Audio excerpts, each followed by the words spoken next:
오늘의 사건은 작은 사건인 것 같지만 이 사건 속에는 아주 중요한 의미가 담겨 있기 때문에 마태, 마가, 누가복음에 모두 기록되어 있는 사건입니다. 23절에 관리라고 기록된 사람은 회당장 야이로이고 당시 종교적으로 대단히 중요한 위치에 있던 사람이었습니다. 예수님께서는 안식일이 되면 회당에 들어가서 말씀하셨습니다. 당시에 있었던 유대교의 종교 시설이나 조직을 이용해서 복음을 전하셨던 겁니다. 안식일의 회당에는 많은 사람들이 모였기 때문에 그들 속에 직접 들어가서 복음을 전하셨습니다. 예수님이 회당에 오실 때 그 회당의 회당장이 예수님을 즐겁게 대할지 아니면 껄끄럽게 대할지, 또한 예수님을 믿고 영접하느냐 아니면 관례대로 그저 대하느냐는 것은 전혀 다른 이야기가 됩니다. 그렇잖아요. 그래서 회당의 회당장이 예수님을 믿게 되는 것은 복음 전파에 있어서 아주 대단히 중요한 일이 됩니다. 그런 이유로 회당장 야이로에게 하나님의 특별한 역사가 나타났던 것입니다.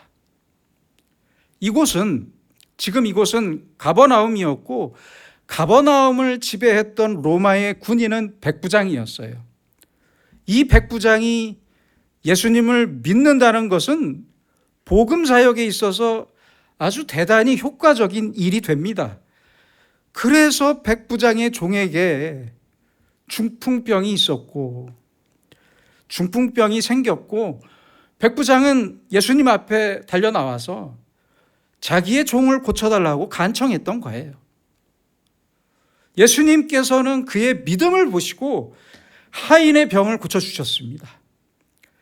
바로 그 뒤의 이야기가 성경에는 없지만 어떻게 됐을 것 같습니까? 가버나움의 치안을 맡은 사람으로서 백부장이 예수님의 일행을 그 뒤에 어떻게 대했을 것 같습니까? 안 봐도 알 것 같습니다. 알 수 있습니다. 자, 이제 유대교라는 종교적인 차원도 대단히 중요한데 야이로는 이 마을에서 종교적인 지도자였어요. 책임자였습니다. 이 사람의 마음도 열려야겠는데 그렇게 쉽게 열릴 사람이 아닙니다. 절대 아니에요. 유대교의 회당장이었고 책임자였고 철저하게 서기관과 바리새인들의 편에 있었던 사람이었습니다. 그렇잖아요. 이 사람을 깨기 위해서는 아주 큰 일이 있어야 했습니다. 상상 이상의 일이 있어야 했어요. 그냥 선물 들고 예수님께서 선물 들고 회당장을 찾아가서 잘 부탁드립니다. 이렇게 한다고 될 일이 아니었어요. 그래서 그에게 아주 큰 일이 생겼던 것입니다. 사랑하는 딸이 죽어가고 있었어요. 야이로도 웬만하면 예수님께 부탁하고 싶지 않았을 것이고 예수님을 가까이 하고 싶지도 않았을 거예요. 예수님이 한센병 환자도 고치고 중풍병자도 고치고 많은 병자를 고칠 뿐만 아니라 바다도 잠잠케 하신다더라. 야이로도 예수님의 이 소문을 들어서 알고 있었을 거예요. 잘 알고 있었어요. 그런데 그게 남들 이야기로만 생각했지 이제 당장 내 얘기가 될 줄은 꿈에도 몰랐습니다. 나도 내 딸을 살리기 위해서 예수님 앞에 달려나갈 줄은 상상도 못했을 거예요. 생각하지 못했어요. 그런데 야이로의 딸이, 그 사랑하는 딸이 병들어 죽게 되었습니다. 이제는 아니 아빠의 마음이잖아요. 이제는 선택의 여지가 없어요. 그렇잖아요. 예수님 앞에 달려나가야 돼요. 달려나갈 수밖에 없어요. 상황이 그렇게 됐어요. 종교적인 체면이나 서기관이나 바리새인들의 이목 따위는 이제 신경 쓰지 않습니다. 필요 없습니다. 예수님의 사역이나 복음에 대한 지식이나 믿음이 있었던 것도 아니었지만 예수님 앞에 달려나갈 수밖에 없었어요. 예수님 앞에 가서 무릎을 꿇고 간청합니다. 18절입니다. 절하며 이르되 내 딸이 방금 죽었사오나 오셔서 그 몸에 손을 얹어 주소서. 그러면 살아나겠나이다. 자, 이제 깊이 생각해 봅시다. 이 회당장을 예수님 앞에 달려나가게 한 것은 무엇입니까? 갑작스럽게 찾아온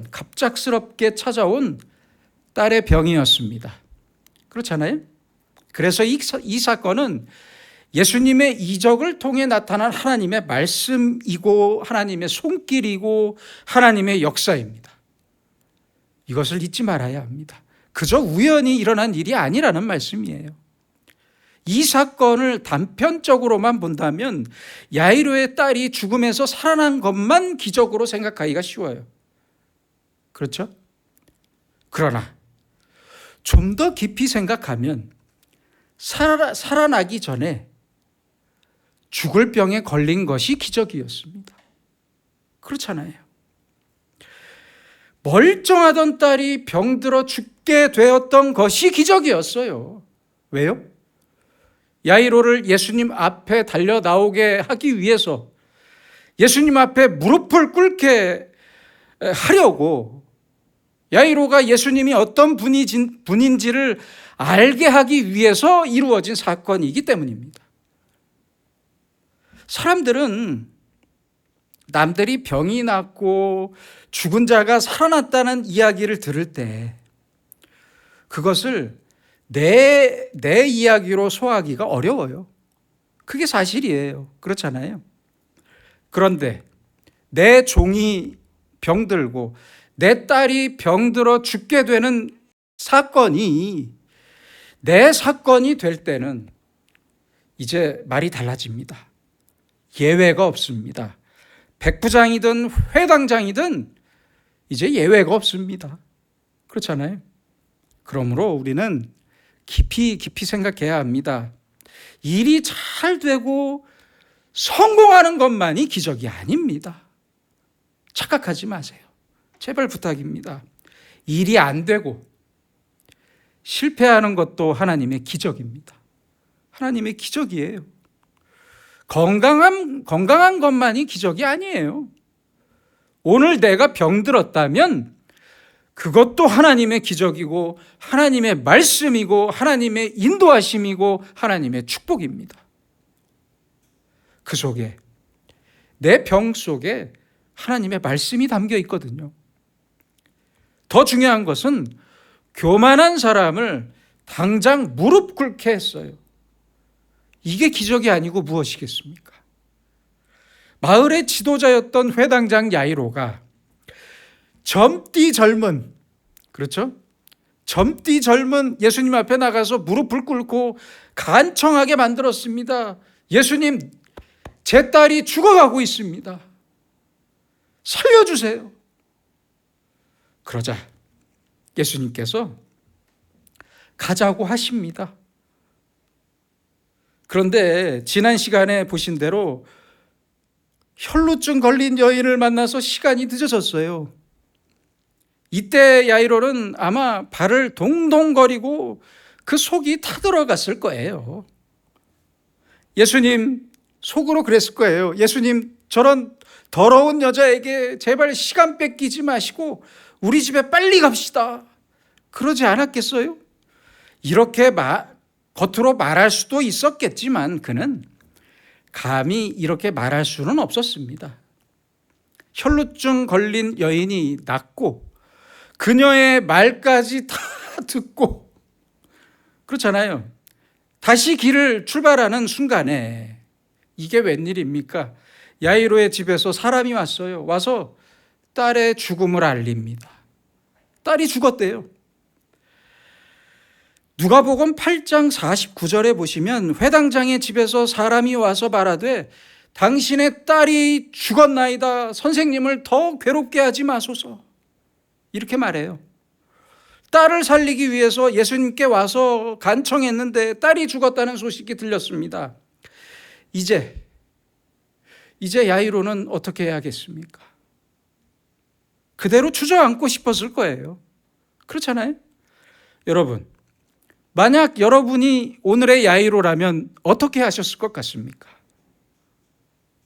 우리도 종종 감당할 수 없는 일을 당할 때가 있어요. 의사가 위급한 환자를 살리려고 최선을 다해서 오랜 시간 수술을 합니다. 그런데 그 심장이 더 이상 뛰질 않아요. 의학적으로 사망하면 더 이상 인간이 할 수 있는 일은 아무것도 없습니다.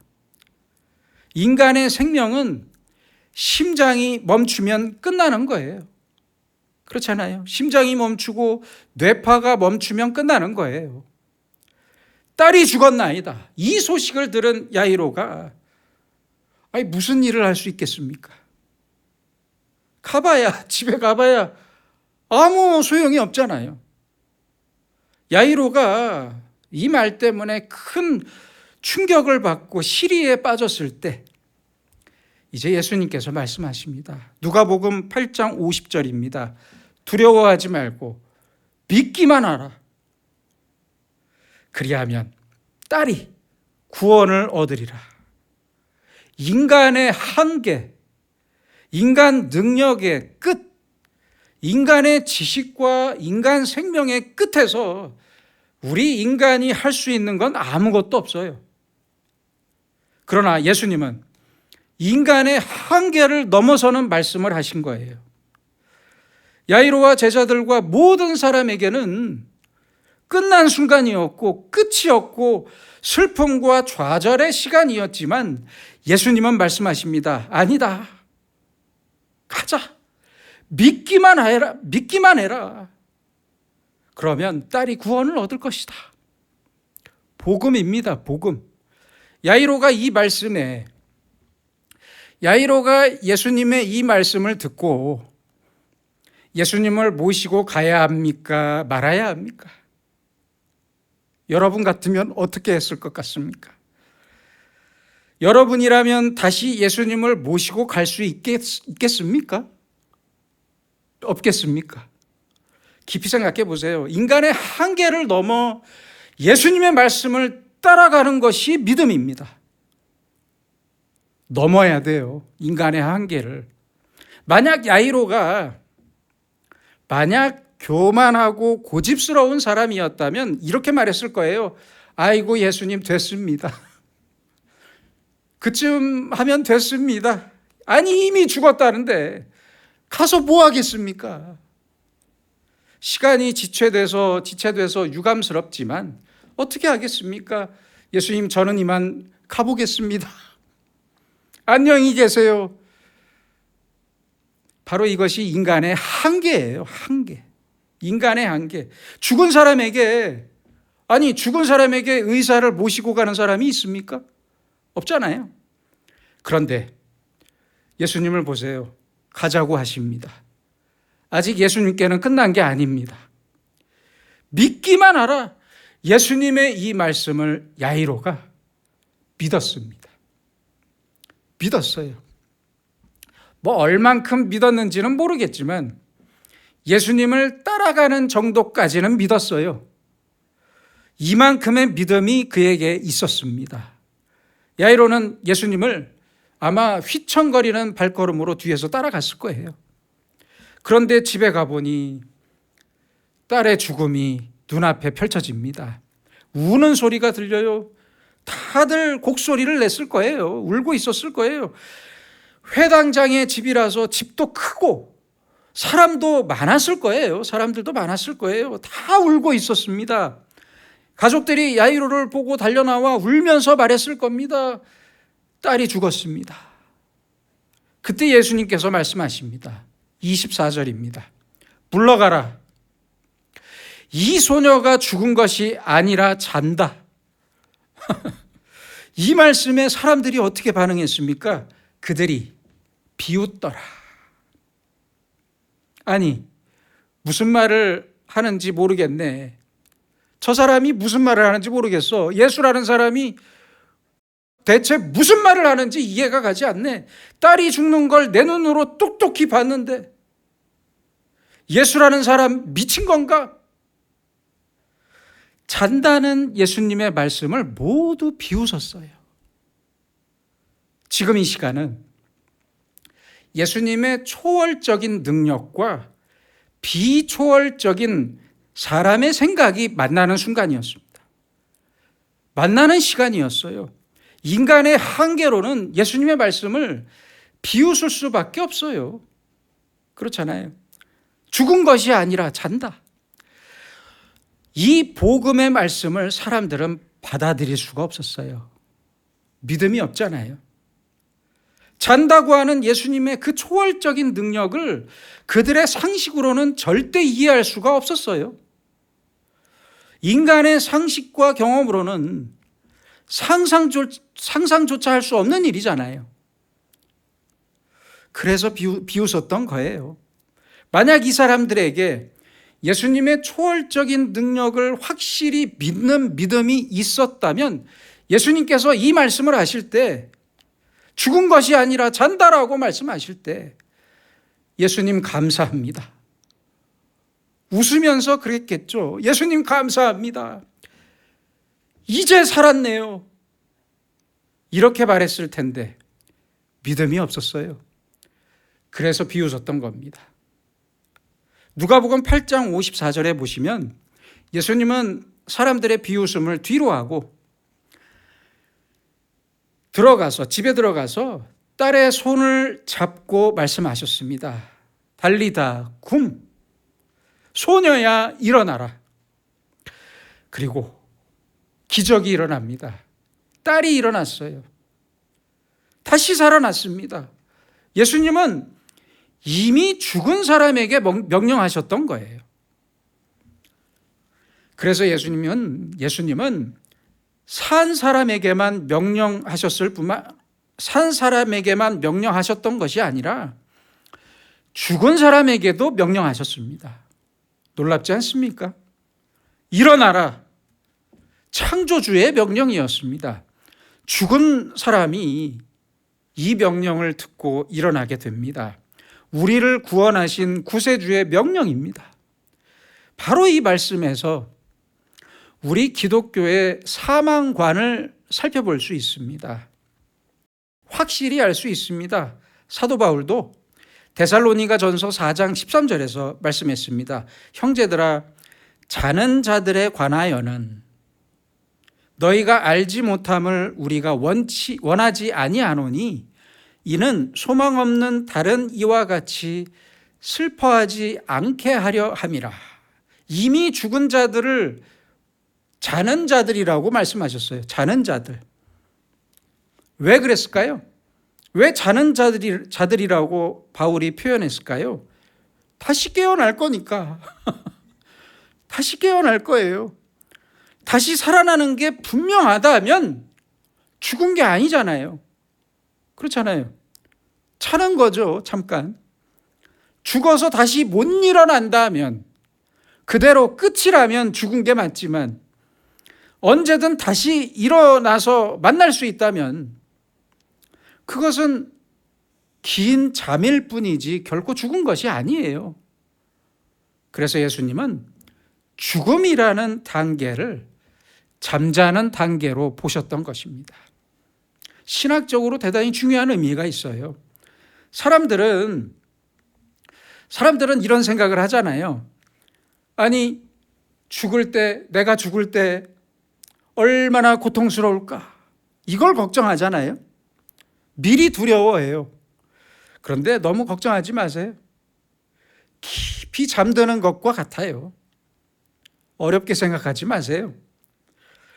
마치 깊은 잠에 빠져드는 것처럼 이 세상을 떠나게 될 것입니다.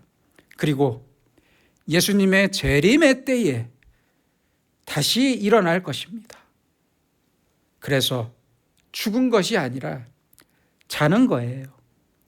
하나님의 능력 안에 있는 우리는 죽은 것이 아니라 잔다는 사실을 잊지 말아야 합니다.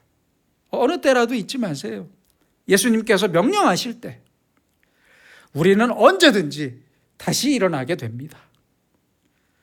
누가복음 8장 55절에 보시면 예수님은 이렇게 일어난 야이로의 딸에게 먹을 것을 주라고 명령하십니다. 생각해 보면 예수님께서 살리셨으면, 그렇잖아요. 예수님께서 살리셨으면, 다시 살리셨으면, 아니 먹지 않아도 기운을 차릴 것 같은데, 그렇죠? 아닙니다. 먹이는 것은 우리가 해야 할 일이라는 뜻입니다. 우리가 해야 할 일이에요. 그리고 26절입니다. 그 소문이 그 온 땅에 퍼지더라. 오늘의 사건을 통해 예수님의 소문이 퍼졌습니다. 빠른 속도로 퍼졌을 것 같아요.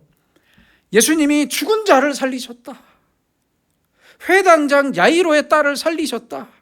예수님 앞에는 병도 귀신도 물러갈 뿐만 아니라 죽음도 물러가더라.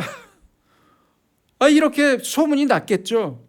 예수님에 대한 소문이 온 동네에 퍼졌는데 바로 이것이 전도입니다. 전도예요. 예수님의 이 사건을 전하는 것이 전도입니다. 누군가는 이 사건을 증거하면서 입에서 입으로 전도하게 된 거예요. 사람들이 전도자가 되었던 거예요. 이 소문을 듣는 모든 사람의 마음이 그래서 활짝 열렸을 것이고, 열리게 되었고, 예수님이 누구이신지를 더 많은 사람이 알게 되었고, 예수님의 복음이 그 지경을 넓혀가게 되었습니다. 미국의 시인이었던 사무엘 울만은 청춘이라는 시를 썼는데요. 그 시에 이런 말이 있습니다. 당신의 영혼이 냉소의 눈과 비관의 얼음으로 갇힐 때 당신은 20살이더라도 늙은이가 된다. 재밌죠? 그러나 머리를 높이 들고 희망의 물결을 붙잡는 한 당신은 80살이어도 늘 푸른 청춘이다. 지나간 청춘을 붙잡겠다고 노력할 필요 없습니다. 어렵게 생각하지 마세요. 예수님의 제자인 우리는 날마다 청춘으로 살아야 합니다. 그렇잖아요? 달리다 쿰 소녀야 일어나라. 오늘의 우리도 우리에게 새롭게 말씀하시는 이 말씀을 따라 날마다 늙은이가 아닌 청춘으로 살아가는 우리가 되길 소망합니다. 기도하겠습니다. 전능하신 주님, 우리는 좋은 일, 성공과 명예로운 일만 하나님의 기적이라고 생각할 때가 많은데, 돌아보면 실패하고 좌절하고 낙심할 때가 더 큰 기적의 순간임을 깨닫습니다.